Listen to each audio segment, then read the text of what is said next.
Ponto de partida de sexta-feira no ar e eu não sei se eu já falei para vocês, mas na sexta-feira não tem um teleprompter na minha frente, não tem roteiro, somos eu e as perguntas, os comentários, as críticas que vocês me fazem ao longo da semana nos comentários dos 2 vídeos de ponto de partida que a gente bota no ar.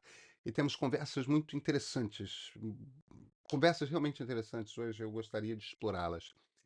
Vamos começar com 2 comentários que foram muito comuns no vídeo de segunda-feira. No vídeo de segunda-feira eu tratei do tamanho das manifestações no domingo, da manifestação no domingo na Avenida Paulista do ex-presidente Jair Bolsonaro. Andréa Menezes. Pedro, sou assídua no canal, porém muitas vezes você me passa a sensação na sua fala de exaltação dos feitos da extrema-direita. Ontem, por exemplo, quando você falou da Michelle, usou o termo extraordinário em um tom de voz de admiração. E aí foi corrigido que ela é sim muito perigosa. Fiquei até enjoada. Sei que certamente não é a sua intenção, porém sua fala muitas vezes me deixa bem desconfortável, pois penso, meu Deus, ele está vibrando com isso. Creio que não. Desculpa, mas é assim que me sinto. Andréa, você não precisa nunca se pedir desculpas por como você se sente. A gente, graças a Deus, ainda é livre para sentirmos, seja lá o que nós sentimos. Viva os sentimentos, viva as sensações. Ana DW. Pedro, essa sua análise está exageradamente, subjetivamente emocional. O encanto com Michelle, essa manifestação é seu. Não tente fazer do seu encantamento uma verdade absoluta. Sempre que assisto os seus vídeos, eu penso, quanta empáfia. Ana, você não é a única que acha que eu tenho empáfia demais. Vamos lá. Gente, é para sentir desconforto. Sabe, vamos lá. Deixa eu começar por o óbvio. É um tema sobre o qual eu já falei com vocês algumas vezes, mas não custa repetir, porque nem todo mundo assiste todas as coisas. Aliás, ainda bem, né? Temos mais o que fazer da vida do que sair assistindo tudo. Mas eu sou ateu, eu sou liberal, eu sou daqueles ateus que não é que eu tenha chegado em um determinado momento da vida ao ateísmo. Eu fui criado num ambiente sem vida religiosa, numa família sem vida religiosa, ia à igreja, ia à sinagoga, ia a templo, uma coisa que a gente fazia na família, muito, muito, muito, muito, muito de vez em quando, e com aquele clima assim meio de, ai que saco, temos que fazer isso, mas é uma obrigação social, porque fulano vai casar, porque Beltrana vai batizar, porque então religião não é uma coisa que faça parte da minha vida. Jamais fez. Além disso, eu sou liberal, como eu estava dizendo. E ser liberal cria. E isso é uma coisa que eu, embora do ponto de vista mais racional, o liberalismo é uma coisa que aí sim chegou um pouco mais tarde na minha vida. Essa crença na liberdade de você ser quem você é uma coisa, é um dos meus sentimentos mais profundos, mais arraigados e mais antigos. Isso vem de uma sensação realmente muito antiga minha, uma coisa de que é fundamental que a gente possa, ao longo da vida, descobrir quem são nossos amores, descobrir quais são nossos interesses e poder explorar a vida. Poder explorar a vida, os potenciais da vida, poder curtir a vida. Então, se a gente fala, por exemplo, de amor, se a gente fala de sexualidade, se a gente fala de interesse intelectual, a gente está falando das coisas que fazem a gente sorrir na vida. E só de pensar que tem gente no mundo que gostaria de coibir os interesses intelectuais, as atrações sexuais, as possibilidades de amor de parcela da sociedade, eh, já me dá ulcerações alérgicas, sabe? Eu estou falando disso porque eu acho que talvez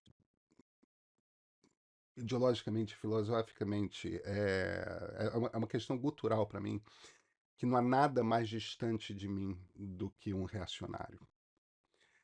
Então, se você junta reacionarismo e fundamentalismo religioso, nada poderia estar mais distante, para mim, do político ideal para governar uma nação. Alguém como um Bolsonaro faz muito mal a mim. É claro que vocês poderiam me desafiar aí e tudo mais, tal. Stalin ou Hitler, quem você prefere? Eu me viro, claro, e respondo: bem, posso descer do mundo e voltar na próxima geração, na próxima. É porque eu não quero ter de fazer essa escolha, mas como não tem a possibilidade de uma extrema-esquerda chegar ao governo brasileiro, mas o movimento de extrema-direita é muito forte, então eu me preocupo com a extrema-direita e não com a extrema-esquerda, porque o PSTU, o PCO, entendeu? O Jones Manuel, essa gente vai ficar gritando no YouTube, falando bobagem, e não tem a mais vaga chance de eles terem qualquer tipo de poder no Brasil, não em nossas vidas. Isso não é verdade para o movimento liderado por Jair Bolsonaro. Esse movimento realmente é uma ameaça. E uma das coisas que eu acho que ocorreu, aliás, não sou só eu que acho isso, mas é um dos mistérios dos últimos 20 anos, possivelmente em decorrência de estar acostumado a estar no poder, a esquerda perdeu o contato com o povo brasileiro. A militância de esquerda não tem a mais vaga ideia de o que é povo brasileiro. Não tem. Não entende que o povo brasileiro é conservador, é religioso, é com muita frequência evangélico. E, e o discurso da esquerda tem uma profunda dificuldade de alcançar essas pessoas.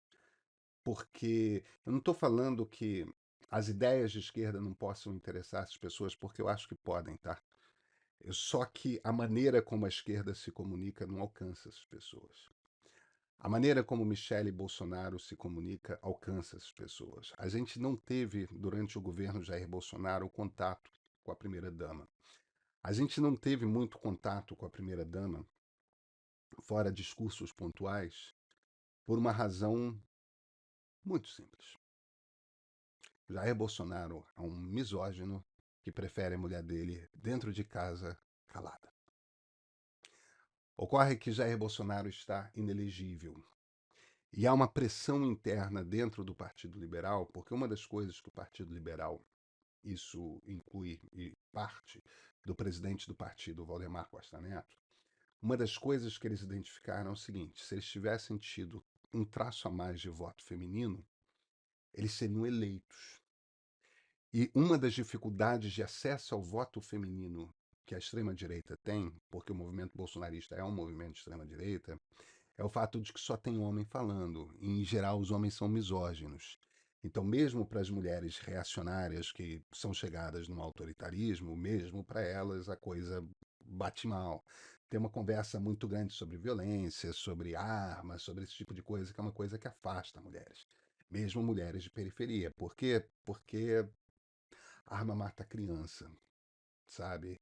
E na periferia a arma mata mais criança, em geral criança pobre, adolescentes, tudo mais. Então é preciso construir um discurso sobre um discurso dessa extrema direita voltado. Isso é um cálculo político, gente. Isso é um cálculo político. É preciso construir um discurso voltado para mulheres.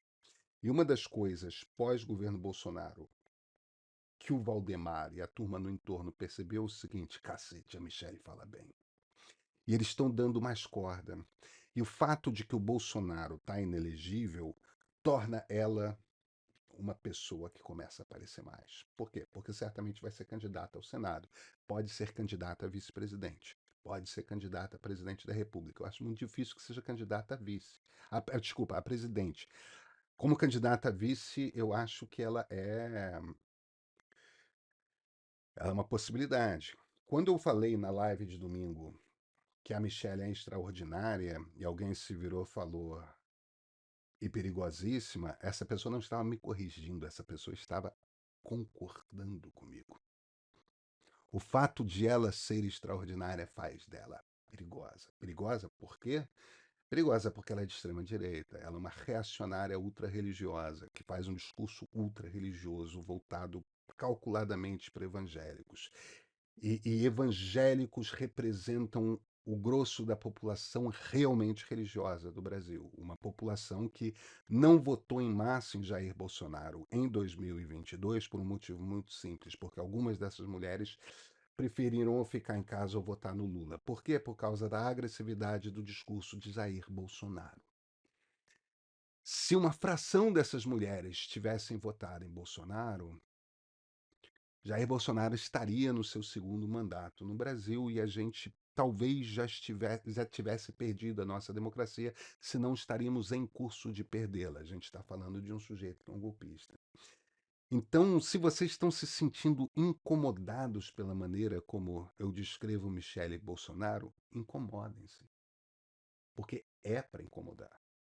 O fato é que essa mulher é extremamente talentosa. O fato é que essa mulher fala um tipo de linguagem que atinge um percentual considerável dos eleitores brasileiros. E não são eleitores alienados, não são o tipo de eleitor que fica em casa. São eleitores que têm valores, que prezam muito por esses valores e que trabalham consistentemente com a ideia de como se faz para fazer com que esses valores sejam estendidos à sociedade. A gente está falando com pessoas com projetos políticos, o que é extremamente legítimo dentro de uma democracia. O problema é o seguinte: quem que está tentando materializar em discurso o tipo de ideia que atrai essas pessoas? É gente como Michele Bolsonaro. A gente já fez uma reportagem aqui numa das edições de sábado do meio, que são nossos trabalhos de reportagem mais especiais. A gente já fez uma reportagem, qualquer assinante premium pode ir lá e ler, e eu recomendo muito que leiam, que é uma reportagem é uma reportagem desse ano, inclusive, de 2024 já, sobre como que PP e PL estão trabalhando para expandir suas bases femininas. Eles estão trabalhando a sério. O troço é profissional, o troço é um esforço. O que o PL Mulher está fazendo é, perdoem o uso da palavra, extraordinário. Não é mais, a gente por tempo demais se acostumou a olhar para esses partidos do Centrão como partidos sem nenhum tipo de organicidade, partidos puramente fisiológicos. Esses partidos estão se tornando partidos orgânicos. O movimento bolsonarista está se institucionalizando dentro do PL em particular, mas um pouco dentro do PP também. E uma das coisas que está acontecendo é o seguinte: está tendo reunião grande do PL Mulher em todos os estados do Brasil. E essas reuniões são com um bando de mulher assistindo. E chegam lá os aplausos da Maris Alves, Michele Bolsonaro, e elas falam, e o público vibra, um público feminino, essencialmente feminino. Então, a gente que não está indo nas reuniões do PL Mulher, que não está frequentando isso, a gente não vê, o que os olhos não veem, o coração não sente. Aí, de vez em quando, tem esses momentos em que tem uma grande manifestação na Avenida Paulista. É a maior manifestação dos últimos 2 anos, e isso inclui todas as manifestações do ano de 2022, tais quais medidas pela equipe do Pablo Hortelado da USP. A de domingo foi a maior de todas. Aí a gente tem essa oportunidade de publicamente ver a Michelle falando, e ela é extraordinária. Essa mulher tem um imenso talento. Tem uma capacidade. Se as pessoas acham que o carisma na família está só em Jair Bolsonaro, se as pessoas não são capazes de perceber que Jair Bolsonaro é um cara profundamente carismático, se as pessoas não são capazes de perceber o talento de conquista que a Michelle Bolsonaro tem ao, ao se dirigir a uma parcela do público brasileiro, Eu sinto muito. Se falar disso incomoda, eu sinto muito. É para incomodar, porque é para ligar o alerta, é para perceber que esse troço não é de brincadeira, é para perceber que esse movimento é sério, esse movimento é grande, que esse movimento não morreu, que o fato de Jair Bolsonaro estar inelegível não muda o risco que a extrema-direita representa para o Brasil.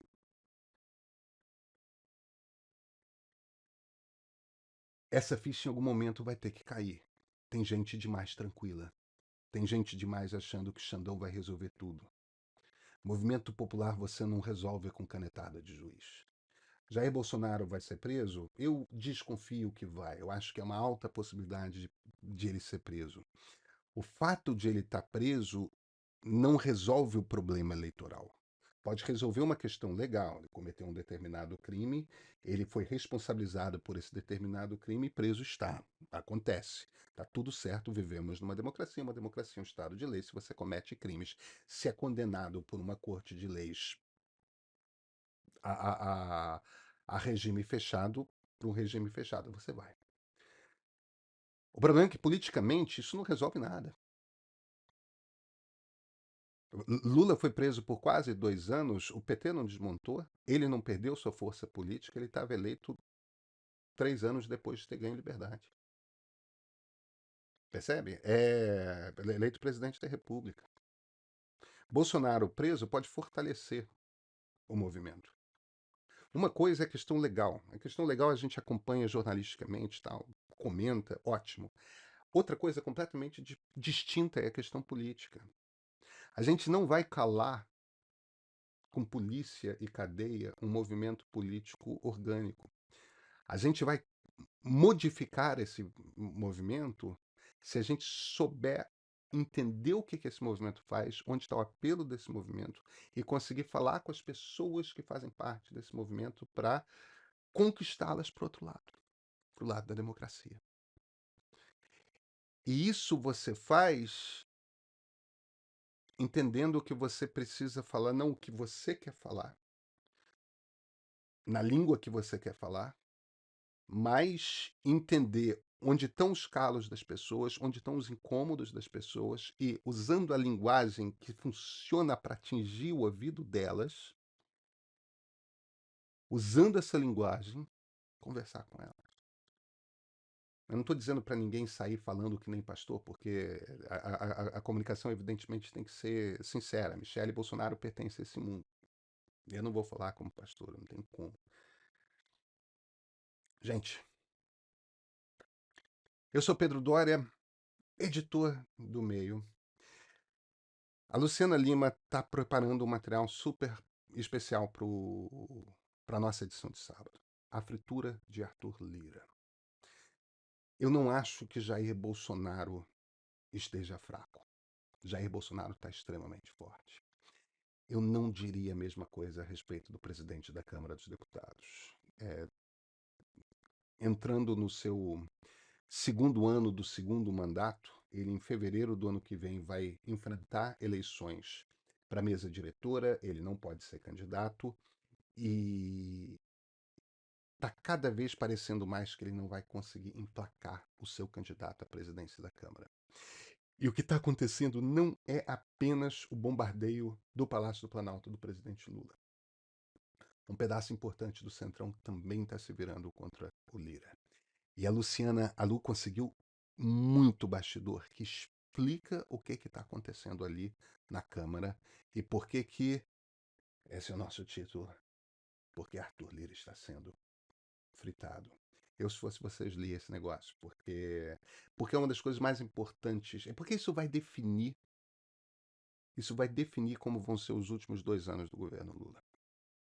Esse aqui, você sabe que para ler a edição de sábado, você tem que ser assinante do Premium do Meio, né? Ah, vai, gente, R$ 15. Um chopp. E esse aqui, esse é o ponto de partida.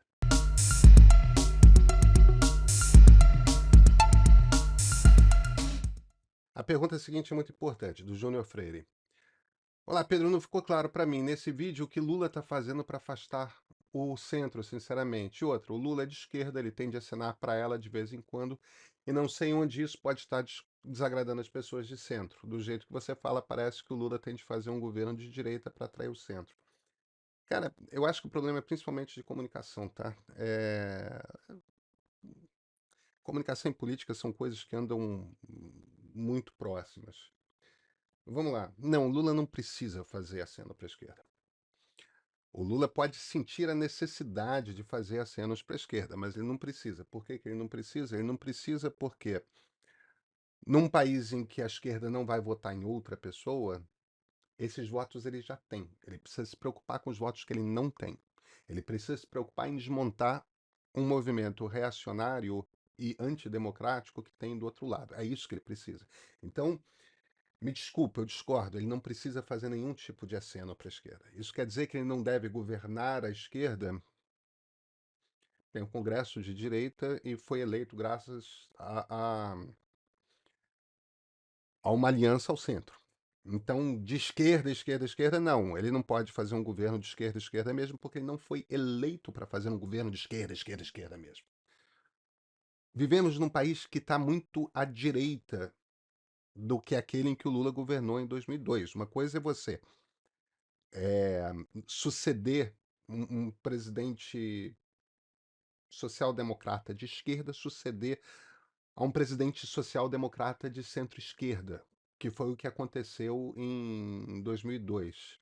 Lula está mais para centro-esquerda do que para esquerda, né? Que Lula veste muitos chapéus, né? Muitas máscaras diferentes de acordo com o momento da história e tal. Políticos bons fazem isso porque é uma coisa mesmo de você adaptar o seu discurso ao público. O ponto é, a gente não está mais no Kansas, Dorothy. Estamos num outro mundo, numa outra realidade, e isso impõe certas condições para o presidente da República. São dois os pontos. Os pontos são política externa e economia. Onde que está o problema na economia? Está muito mais no discurso do que na política. Entendeu? O cara bota um sujeito como Fernando Haddad para ministro da Fazenda, no cargo de ministro da Fazenda. O Haddad é um fiscalista. O Haddad é um cara que entende que o Estado não pode sair gastando à vontade porque gasta vida, como pensava Dilma Rousseff. Entende? Fernando Haddad não pensa desse jeito. Quer dizer, tem um acerto ali na escolha. Do ponto de vista do centro, do ponto de vista liberal, tem um acerto na escolha do Haddad como ministro da Fazenda. Agora, tendo escolhido o Haddad ministro da Fazenda, o Lula dá corda para que o PT fique bombardeando o Haddad o tempo todo. É inacreditável, porque é uma coisa de esforço mesmo, entende? Se o Lula acredita que você precisa de uma política fiscal responsável para governar o país, e por que que ele não blinda o ministro da Fazenda? Por que que ele impõe ao ministro da Fazenda o esforço de ter que brigar com o Congresso e com o próprio partido o tempo todo? Imagina a quantidade de energia que Fernando Haddad tem que gastar para ter que ficar brigando com o seu partido. Porque a presidente do seu partido fica batendo nele o tempo todo. Entende? Eu estou falando da Glaze, eu poderia estar falando de muitas outras pessoas, mas eu não consigo imaginar algo mais emblemático do que a presidente do partido ficar batendo no ministro da Fazenda o tempo todo. Entendeu? E o Lula não blinda o Haddad, muito pelo contrário. O Lula trata a questão de responsabilidade fiscal. Se tiver, ótimo. Se não tiver, também não é o fim do mundo. Não é o fim do mundo na cabeça dele. Para o eleitor de centro, isto é dramaticamente importante. Para o eleitor de direita, isto é dramaticamente importante. E por um motivo muito simples, gente: inflação. Inflação ferra com a vida de pobre. Ferra. Quem tem dinheiro no investimento, entende? Dane-se se o preço do tomate aumentou. Quem tem o dinheiro contado, que precisa comprar o mais rápido possível antes que o tomate aumente de novo, porque já tinha outro preço, a vida começa a ficar um problema. Inflação ferra com pobre, tá? Isso é uma coisa que muita gente de esquerda inacreditavelmente não consegue perceber. Inflação é um problema para gente pobre. Rico, principalmente gente que investe dinheiro, ganha com inflação. Então, a questão de você ser fiscalmente responsável é uma só. É uma só, essencialmente. Ter controle sobre a própria moeda. Sobre o valor da moeda. Entendeu? Para que, em não tendo inflação, você consiga aos poucos ter caixa para investir. Para investir. Para fazer o país crescer. Então, a primeira questão é política econômica. É essa coisa incoerente do presidente da República de que, entendo escolhido um ministro que vai seguir uma determinada linha, permite que o ministro gaste um quarto, um terço do seu tempo tendo que se defender de acusação pública fogo amigo do próprio partido, do partido também do presidente da República, né? E a segunda questão é a política externa. A política externa do Lula é completamente torta. É completamente torta. Deixa eu citar uma. É porque, por um acaso, é de hoje, tá? É pesquisa da Quest sobre as declarações do presidente a respeito. Naquela comparação profundamente infeliz de dizendo que Israel faz em Gaza o que Hitler fez na Segunda Guerra. 60% dos brasileiros consideram que ele exagerou. 28% dos brasileiros consideram que ele não exagerou. Aí a gente pode ir quebrando, tá? 54% das mulheres e 67% dos homens consideram que ele exagerou. Até quanto maior a escolaridade, mais as pessoas acham que ele exagerou.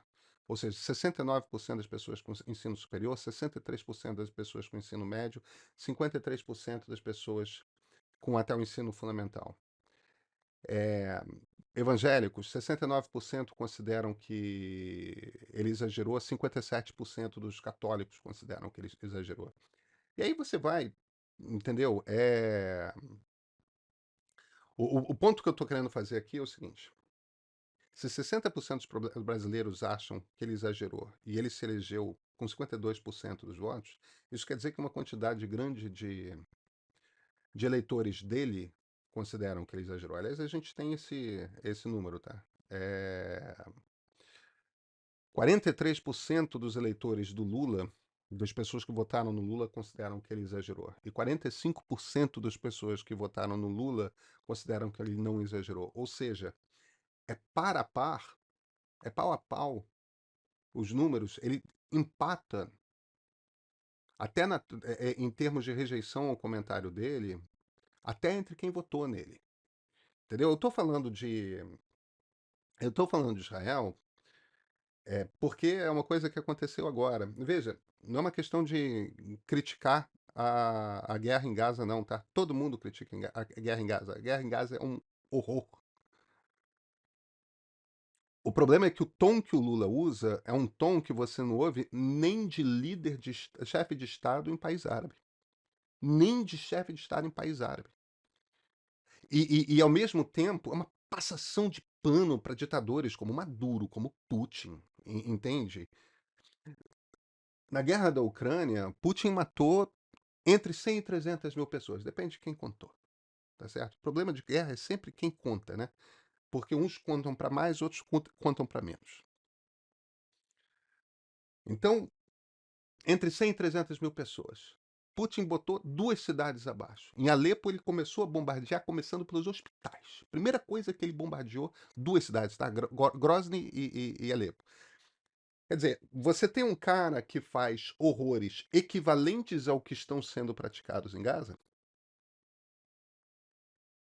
e, no entanto, não, veja bem, os ucranianos também são responsáveis. Vai ver, os chechenos e os sírios também são responsáveis por estar tomando bomba na cabeça. É...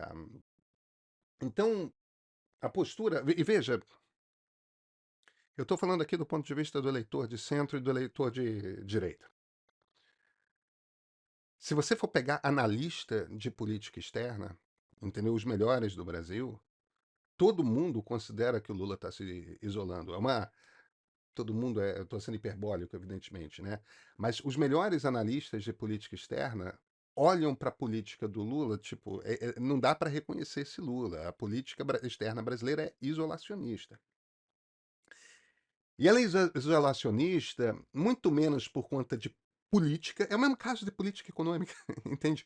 É, se fosse o Haddad fazendo o que o Haddad faz, pensando a economia como o Haddad pensa, com Lula de boca fechada e com a Gleisi de boca fechada, não tinha reclamação. A política externa brasileira, ela ela está bastante fluida. O problema é quando Lula abre a boca. É um problema muito mais de discurso. Entende? Ele cria atrito com o eleitor, que inclusive votou nele contra Bolsonaro, à toa. Para falar. Para ficar sinalizando para quem? Para o Celso Amorim. Então, claro, o presidente da República fala o que ele quiser. Agora, ao falar o que ele quiser e falar desse jeito, e isso não tem a ver com política, isso tem a ver muito mais com discurso, ele se afasta de eleitores que já votaram nele de forma reticente. Ele perdeu aquela eleição por 1,5 milhão de ele ganhou aquela eleição por 1,5 milhão de votos. Isto é um problema. Olha, se o candidato bolsonarista for um tico mais moderado, tem chance de ganhar essa eleição, tá? Essa eleição de 2026 não está ganha para o Lula. E se vem um candidato que consiga, de alguma forma, trazer o bolsonarismo e que seja um democrata, eu não vejo cenário para o Lula vencer a reeleição. Entende? Não. Problema do Lula também, né? André Caparelli. A impressão que tenho é que o dito, ele põe entre aspas, jornalismo tradicional vive para criticar o Lula. Difícil. André, deixa eu te falar uma coisa. Jornalismo de verdade, é oposição. O resto é armazém de secos e molhados. Essa frase é do Milor Fernandes. A gente vive, nós jornalistas, vivemos repetindo ele, porque porque jornalismo é oposição. O jornalismo serve para criticar quem está no poder. Quando o presidente era o presidente anterior, eu criticava. Quando o presidente era o Temer, eu criticava. Quando a presidente era Dilma, eu criticava. Quando. Você já entendeu, né? Eu não era analista ainda no governo Fernando Henrique. Mas eu criticaria. O ponto fundamental é o seguinte: você você está no poder, alguém precisa ter a função de olhar para o governo, não em busca do que está funcionando, mas em busca do que está funcionando mal, do que está errado, de onde tem problema. Porque para elogiar, já tem um bando de gente fazendo. Gente, puxa saco de governo, é o que mais tem? Inclusive gente que se diz imprensa. Tem muitos espaços na internet em que você encontra jornalismo partidário. É uma coisa muito parecida com propaganda. Você vai em determinados sites, você sabe que sempre vão estar falando bem do Bolsonaro. Você vai em determinados sites, você sabe que eles vão estar sempre falando bem do governo do PT. Sempre. Você pode ter certeza. Você vai lá para ouvir, para ter o conforto de ouvir aquele elogio que te faz bem, né? Aquele elogio, não importa aí onde você esteja. Mas é aquela coisa assim do tipo, a confirmação de tudo que você já pensa. Eu estou confortável que o meu time está sendo elogiado. A administração pública é mais séria do que isso. A gente precisa observar o que não está funcionando, onde tem problema. É para isso que o jornalismo serve. O jornalismo não serve para ficar repetindo elogio. Então, sim, esse aqui é um espaço onde você vai ouvir críticas ao Lula, porque é o meu trabalho, cara. Por fim, um comentário do Rodrigo War sobre a questão do debate de deepfake e inteligência artificial. Perfeito ponto, Pedro, porém tem um adendo. O deepfake, apesar de usar bastante inteligência artificial, tem muito trabalho manual, cerca de 60% a 70%. Bruno Sartori, um especialista em fazer deepfakes para comédia, já falou sobre isso algumas vezes. Acredito que a diferenciação seja para prevenir sobre esse tipo de argumento.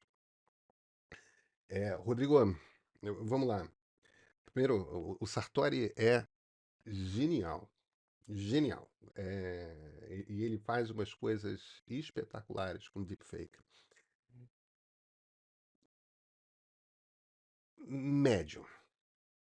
Deepfake para você fazer hoje exige muito trabalho manual. Você tem que ir quadro a quadro dando uma ajeitadinha, tá certo? Porque no fim das contas, como é que você faz um deepfake, né?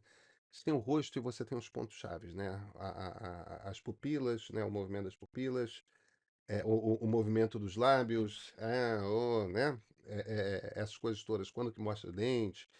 E aí, evidentemente, os movimentos de rosto.